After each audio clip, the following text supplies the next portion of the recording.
Years ago, a child of the monstrous Saiyan race was sent across the galaxy to Earth on a mission of destruction.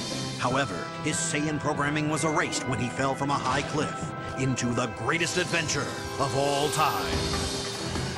That boy was Goku, and armed with his otherworldly Saiyan powers, he embarked on a quest for the 7 magic Dragon Balls, one that pitted him against the strongest fighters on the globe. Goku honed his skills under the watchful eye of the legendary Master Roshi. But when his strength quickly surpassed that of his teacher, he set out into the world, not as its destroyer, as the Saiyans intended, but as its greatest defender. Goku traveled far and wide, battling the evil forces that sought to take control of the Dragon Balls for their own selfish desires. With the power of right on his side, he defeated the notorious Red Ribbon Army. And when the Demon King Piccolo rose from the shadows, bent on world domination, Goku was once again there to save the day. Now a new threat has emerged, and Goku stands ready to meet the challenge. The evil Saiyan Raditz has come to Earth and kidnapped Goku's son, thus setting in motion a chain of events that will take Goku far beyond the world he has sworn to protect, and force him to test his might against the most powerful villains the universe has ever known. Will Goku prevail against these deadly foes? It's all up to you as the adventure continues.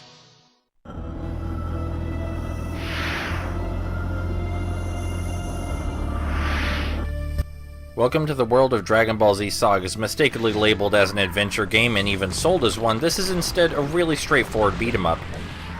First thing you're going to want to know is that we can lock on to enemies because it's kind of impossible to hit them otherwise.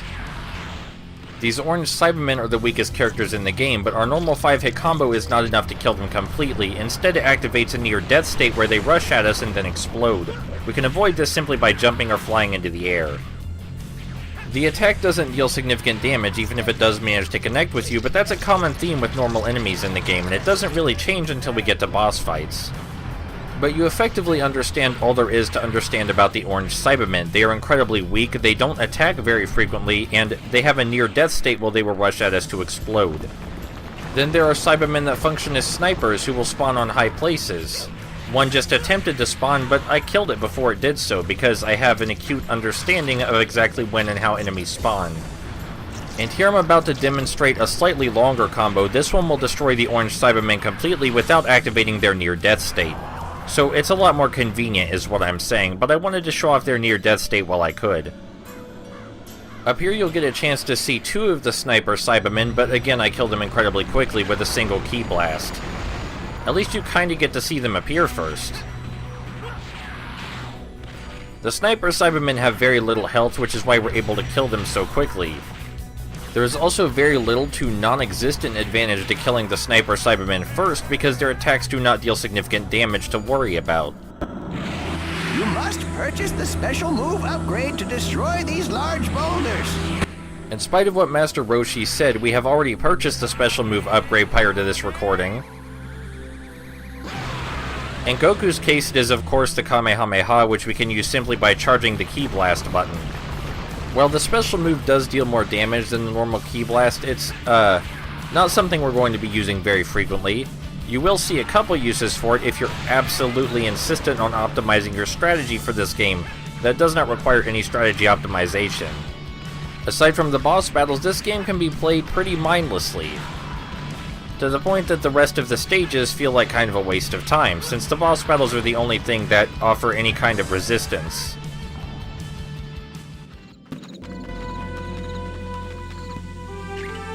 Don't mess with me!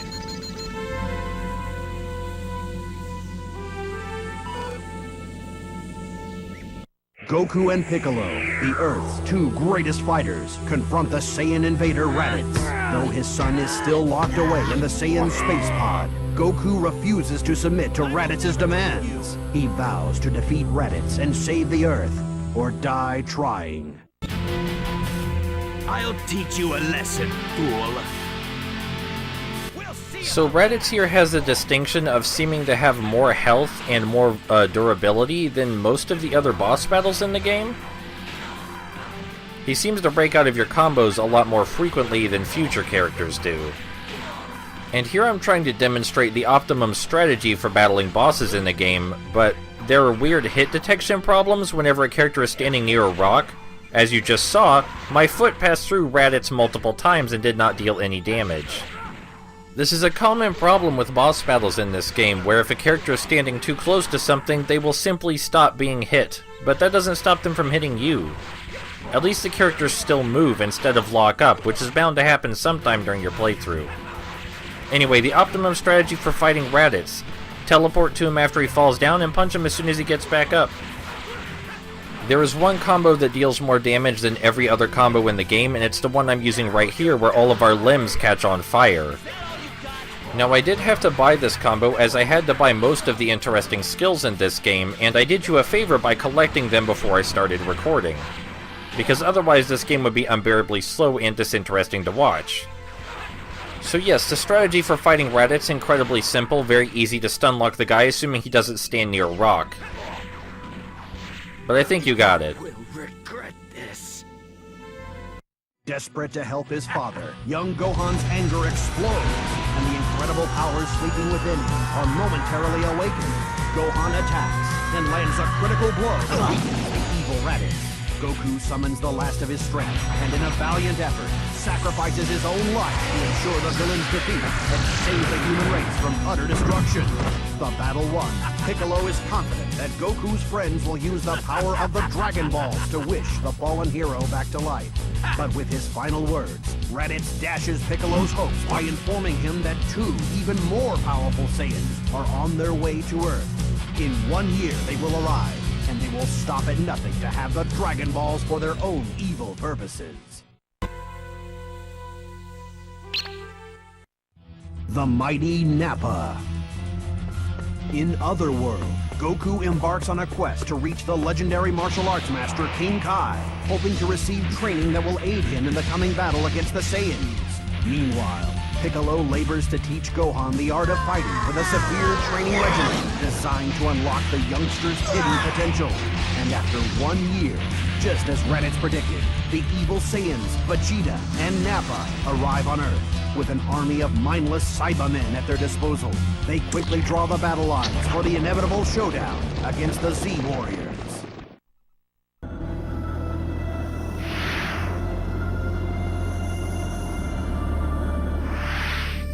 So if you remember correctly how I mentioned that using the special attack could optimize your strategy if you were really determined to do that. Well, it takes exactly 2 special attack blasts to kill the Cybermen, and you can spam them as soon as they start to spawn, meaning you kill them practically before they get anything done. You might be wondering why we didn't just use a normal combo instead, which would kill them just as quickly, and the reason for this is the normal combo sometimes doesn't register when they spawn immediately. Sometimes the normal combo will pass straight through them right when they spawn, but the Masenko, or whatever special attack you have on hand, will always hit them and always deal damage. So if you're absolutely determined to the last to kill these enemies in the best way possible and the quickest way possible, 2 special attacks is the way to go. When there's only 1 of them left though, there's no reason not to just use your combos. Now this level is different in that we have to collect the Dragon Balls. There are of course 7 of them, and we can see them on the radar, which is thankful because that's the radar's entire purpose.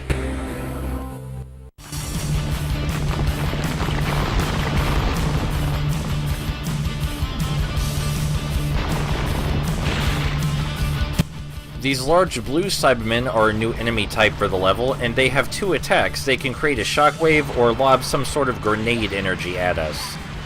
Neither of them are bad on their own, but the shockwave can knock us into destructible objects, which will deal significant damage. The likelihood of you getting knocked into destructible objects is relatively small, but it's still worth mentioning that it's a possibility. They also have a close range attack that may as well not be there because you can teleport behind them. You may notice that even our strongest, longest lasting combo doesn't kill these guys completely, but 2 of them will clean them right up. Now using this long combo doesn't always work because they're usually with a buddy, and their buddy will try to hit you in the back while you use it. Of course this is a minor annoyance at best and only knocks you down. After you figure out exactly how easy it is to conquer this game, the worst thing that will happen to you is getting knocked over repeatedly to your frustration. And it's a very mild frustration, the kind that only bothers you if you're obsessed with recording the best footage possible. The main reason I'm using the optimum strategy against these green Cybermen is because they have their own shots that they can spam at you, and these interrupt any attack you're using, which can get a tiny bit frustrating. If only because it prolongs the fight. As you can see by our health bar, their attacks don't actually deal any damage.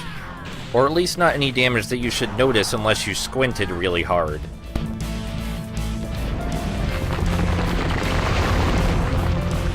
Purple Cybermen can bring more Cybermen into the fight. You must take them out first. Master Roshi told us pretty much everything we need to know about the Purple Cybermen, but I can tell you something that's related to them, which isn't nearly as important.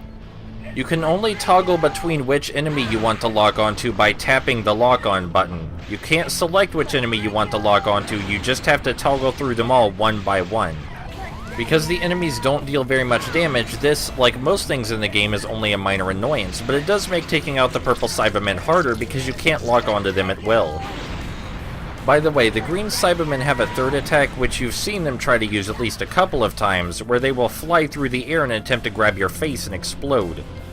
They're using it a few more times right here. The way to evade it is simply to be in the air when they use it, because that makes you practically impossible to catch. Even if they do catch you, it is again only a minor annoyance and a way to prolong the fight, nothing you should be actually worried about. But I'm telling you how to dodge it anyway because there is a way to dodge it, and I presume it was intentional. So you might be wondering what happens when we reach some green Cybermen that we can't take out as soon as they appear. Well, what happens is that all of them start spamming their shots at us at the same time. This will end with us stun-locked, but it will not end with us dead. The best way to deal with the situation is to fly around them in circles and blast them as soon as you see an opening. It doesn't particularly matter which one you blast because you can just go back to flying around them immediately when you finish. Well, I think I've exhausted just about all the possible design to talk about in this level. This game is fairly repetitive, so there's not always much to say. I think that's a bit of an understatement, honestly. But I did tell you everything I know about these enemies and how they work, and I think I did it in a pretty concise fashion. So let's get to the boss battle.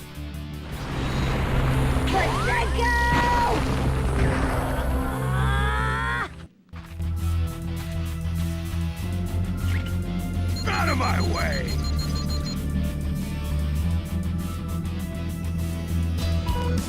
Led by Piccolo and Gohan, the Z-Warriors join forces to combat the Saiyan threat.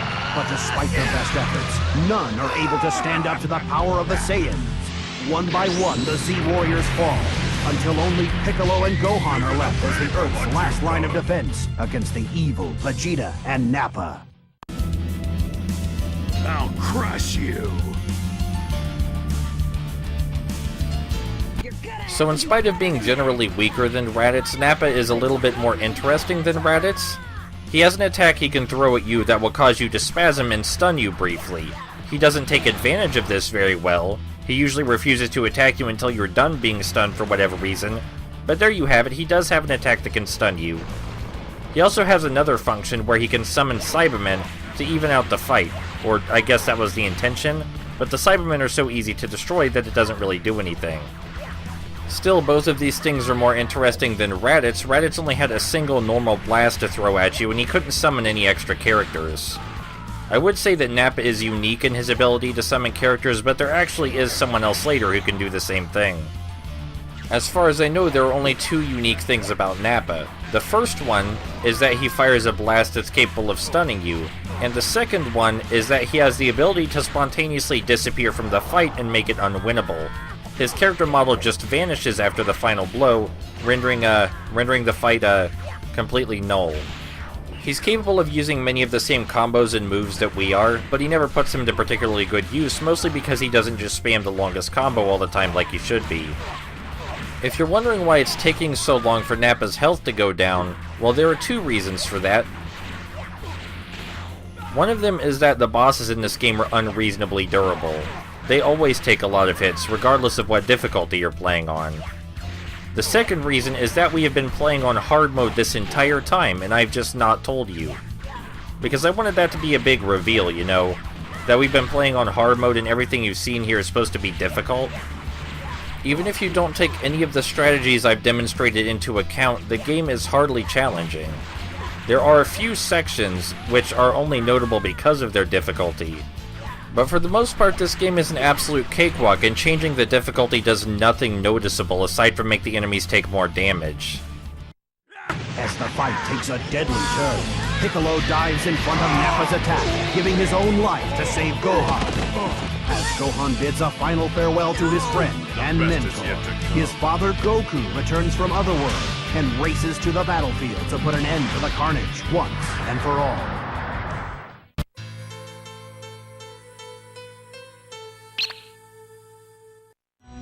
Saiyan's Duel. Wished back to life by the power of the Dragon Balls, Goku arrives on the battlefield determined to stop the Saiyans. And after making quick work of Nappa with his new Kaioken attack, it appears our hero will do just that. But when Vegeta steps into the fight, nothing is certain. Disgusted by Nappa's poor performance, he obliterates his now useless henchman in a ferocious display of power. Now, free of distraction, he has set his evil eye on Goku. Can Goku stand up to the might of the ruthless Saiyan Prince? You are no match for a super elite.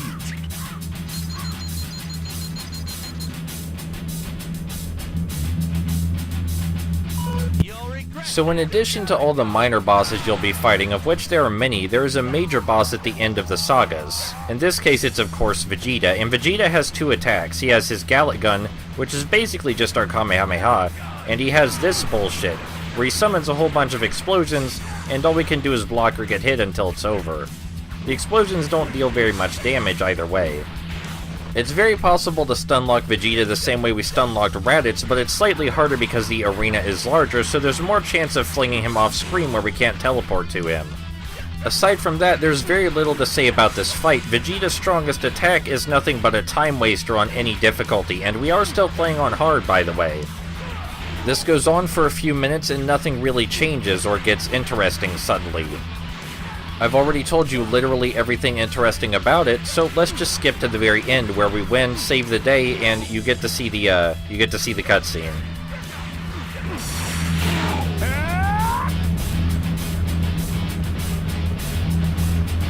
I need more power for the Spirit Bomb!